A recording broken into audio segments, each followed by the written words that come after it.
जी, हम आपका परिचय जानना। मेरा नाम सलमान चौधरी है और मैं वाराणसी से किन्नर समुदाय से और किन्नर सभा के प्रदेश उपाध्यक्ष। जी, आज हम जानना चाहेंगे कि आप किन्नर समाज से हैं और आखिर राजनीति में आने का मेन मकसद क्या है आपका? हम तो काफ़ी समय से हम समाज सेवा कर रहे हैं। राजनीति में आने का हमारा मूल उद्देश्य क्या था कि जो किन्नर समुदाय को एक तरीके से मतलब कि उनके लिए कुछ सोचा ही नहीं, कुछ किया ही नहीं, जो हमारा संवैधानिक अधिकार है। और हमने तो अपने किन्नर समुदाय के लिए सोचा तो सोचा, मगर हमको आम समाज की सेवा करना है। बेटियों को अधिकार मिले, महिलाओं को अधिकार मिले, पुरुषों को नौकरी मिले, इन चीज़ों के लिए। और जो जो गरीब तबके की जो जनता है उनकी गरीबियां दूर हों, महंगाइयाँ कम हों। हम जितना मतलब कि जितना मुझे अपनी सपोर्ट जितना भी देना चाहते हैं राजनीतिक पार्टी को, हम देंगे। जैसे कि माननीय अखिलेश यादव जी ने हम लोगों को अपनी पार्टी में जोड़ा और एक संगठन बनाया हमारा, जो उस उद्देश्य के साथ हम सब चल रहे हैं, जिसकी प्रदेश अध्यक्ष हमारी पायल किन्नर हैं और प्रदेश उपाध्यक्ष मैं हूँ। देखा जाए तो आप किन्नर समाज से हैं, आपके मन में इस तरह का ख्याल कहाँ से आया कि लोगों की समाज सेवा की जाए? मन में ख्याल हमारे इस बात से है कि अपनी तो ज़िंदगी को लेके ही अभी मैं बहुत त्रस्त थी, और बाकी जब हम अपनी ज़िंदगी को लेके इस समाज में निकले तो हमसे ज़्यादा इस समाज का दुख था। लोग अपने गरीबी से परेशान, अपने झोपड़ी झप्पड़ों से परेशान, इस महंगाई से त्रस्त, इस बिजली पानी से त्रस्त, टैक्स से त्रस्त जनता। देखा जाए तो यदि आपको भविष्य में कभी बड़ा पद मिला, जैसे सांसद, विधायक, एमएलए और इत्यादि, जैसे अभी पीएम बना दिया जाए, तो आप देश के लिए क्या कीजिएगा? पहले तो देश में अगर से अभी तो हम तो कुछ भी नहीं हैं, मगर हाँ, देश का प्रधानमंत्री बनने के लिए बहुत काम करना पड़ता है। देश का अगर से मुझे प्रधानमंत्री बना दिया जाए तो पहले देश के लिए सबसे सशक्त कानून बेटियों के लिए बनाया जाए, कि जो हमारी बेटियां जो 12 बजे रात को भी निकल जाएं तो उनको कोई ऐसी आँच ना आए, उनकी तरफ कोई अपनी नज़र ना डाले। महंगाई, जो जातिवाद, जो धर्मवाद, ये सबसे पहले ही हम लोगों को ख़त्म करना है। प्रधानमंत्री बात बनने की दूर है, भविष्य में अगर से समाज सेवा करते करते इस राजनीति से जुड़े रहेंगे तो ज़रूर बनेंगे। मगर सबसे बड़ा बेटियों को हमारा अधिकार दिलाना है, महिलाओं को अधिकार दिलाना है, जातिवादियों से छुटकारा दिलाना है, महंगाई से छुटकारा दिलाना है। आप एक ट्रांसजेंडर हैं, देखा जाए तो समाज में आप लोग भी निकलते हैं तो लोग तरह तरह के कमेंट करते हैं। क्या आपको उस राह से कभी गुजरना पड़ा है? देखिए, बहुत से राह से गुजरना पड़ रहा है और गुजर रहे हैं।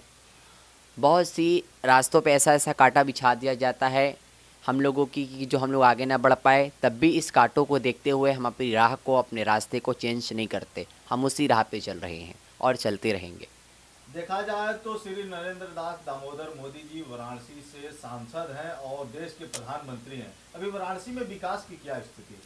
देखिए, वाराणसी में विकास की स्थिति ये है ना, यहाँ पे मंदिरों की बहुत ज़्यादा विकास हो रहे हैं। भाई, वो भगवान की चीज़ है, वो तो जनता का फ़र्ज़ है मंदिर का विकास करना। ये सरकार का फ़र्ज़ नहीं है कि वो मंदिरों का विकास करे।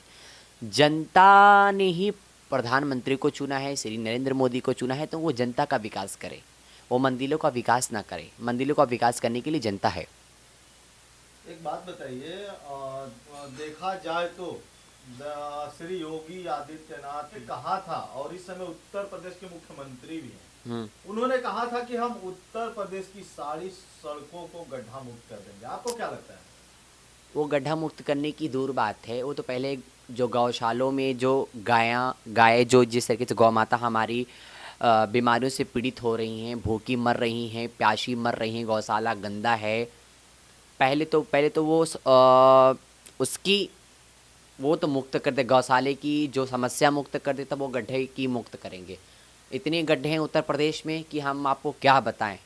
जनता इतनी परेशान है। मथुरा में ये लोग कह रहे हैं चिल्ला चिल्ला के हमने विकास किया विकास किया। मथुरा में इतने गड्ढे हैं, वहाँ पे रोडों पर लाइन नहीं है। वो सब चीज़ की वीडियो हमारे पास मौजूद है, हम दिखा सकते हैं कि उन्होंने मथुरा में कोई विकास नहीं किया है। लेकिन उन्होंने तो कहा है कि हम युवाओं को रोजगार दे रहे हैं, इस पे आपका क्या कहना है? अच्छा बताइए, 7.5 साल हो गया देश के प्रधानमंत्री श्री नरेंद्र मोदी रहे और 5 साल योगी आदित्यनाथ इस उत्तर प्रदेश के मुख्यमंत्री रहे, तो आप बताएं कितने लोग को रोज़गार मिला? युवा रोते, युवा परेशान रहते, युवाएं रोड पे उतरते नौकरी के लिए, ज्ञापन डीएम को देते, ज्ञापन मुख्यमंत्री को देते। नौकरी अगर से मिली होती तो युवा क्यों आवाज़ उठाते, क्यों प्रदर्शन करते, क्यों प्रोटेस्ट करते? नहीं ना करते। इन्होंने दिया ही नहीं है, इनके पास है ही नहीं है। 2022 में आप किसकी सरकार चाहते हैं? 2022 में हम ईमानदारी की सरकार चाहते हैं। श्री अखिलेश यादव जी की सरकार चाहते हैं, समाजवादी की। ऐसा क्यों? ऐसा इसलिए कि उन्होंने बहुत काम किया है।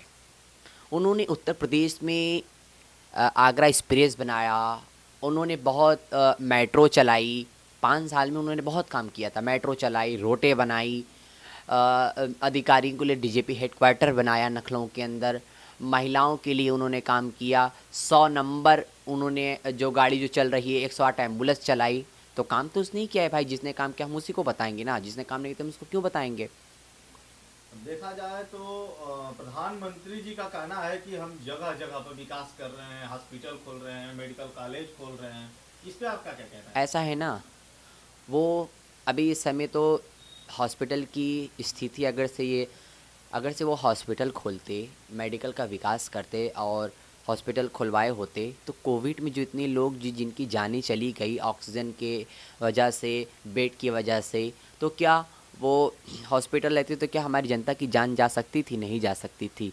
ये सरकार की चूक है और सरकार की नीतियों में बहुत खामियां हैं, बहुत कमियां हैं।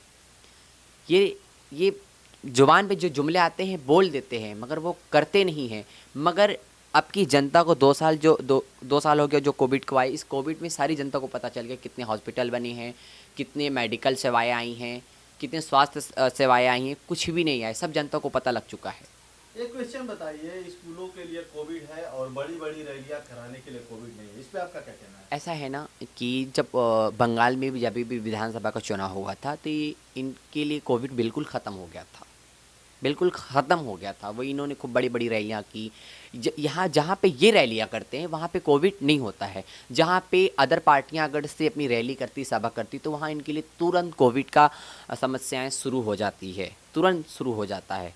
जहाँ पे ये भीड़ लगाते हैं, सब कुछ लगाते तो इनके लिए कुछ नहीं है, मगर जहाँ पे अदर पार्टियाँ लगाती तो इनके लिए कोविड तुरंत है। इसलिए कि जहाँ पे देखते हैं कि हम इस जगह से हमारी सीटें नहीं निकलने वाली, हम सरकार नहीं बना पाएंगे, तो वहाँ पे कोविड का नाटक करके और इस तरीके से जनता को वो भ्रमित करते हैं। मगर हाँ, जनता जानती है हम मास्क लगाना है और वो खुद ही कोविड से इतनी डरी हुई है जनता अपना पालन करना खुद समझती है।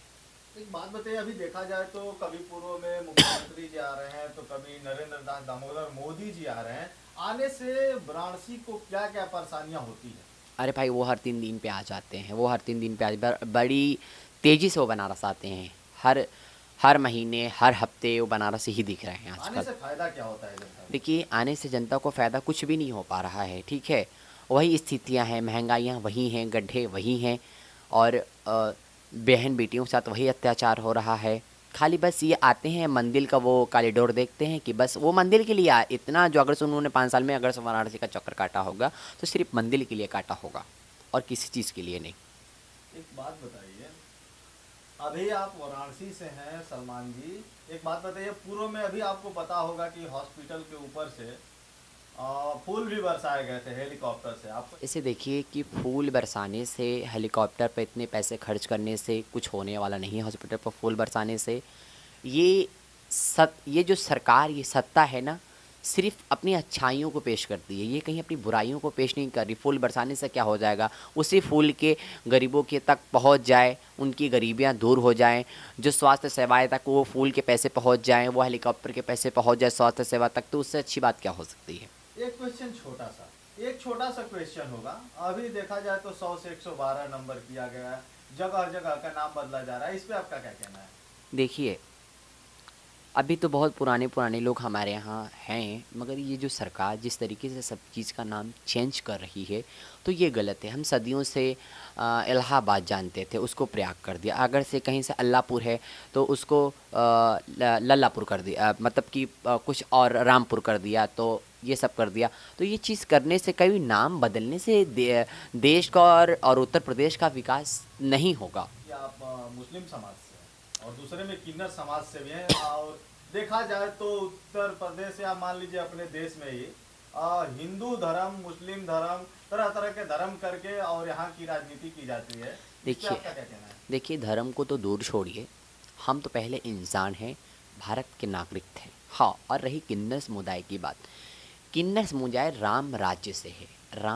राम जी ने वनवास से आने के बाद हम लोगों को आशीर्वाद दिया था, वरदान दिया था, और 14 साल हमारी माइयों ने वहाँ तपस्या की है श्री प्रभु राम जी की। प्रभु राम जी की देख लीजिए, प्रभु राम जी एक मतलब कि एक राजपाट को छोड़कर वो वनवास चले जाते हैं।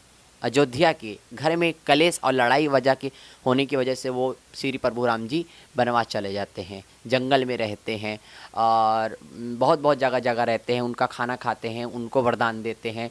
बताइए तो क्यों श्री राम प्रभु जी ने छोड़ दिया? श्री राम प्रभु जी ने कभी राज्य लेने का काम नहीं किया था। थैंक यू सलमान जी, आपसे मिलकर बहुत अच्छा लगा। आपको बहुत बहुत धन्यवाद।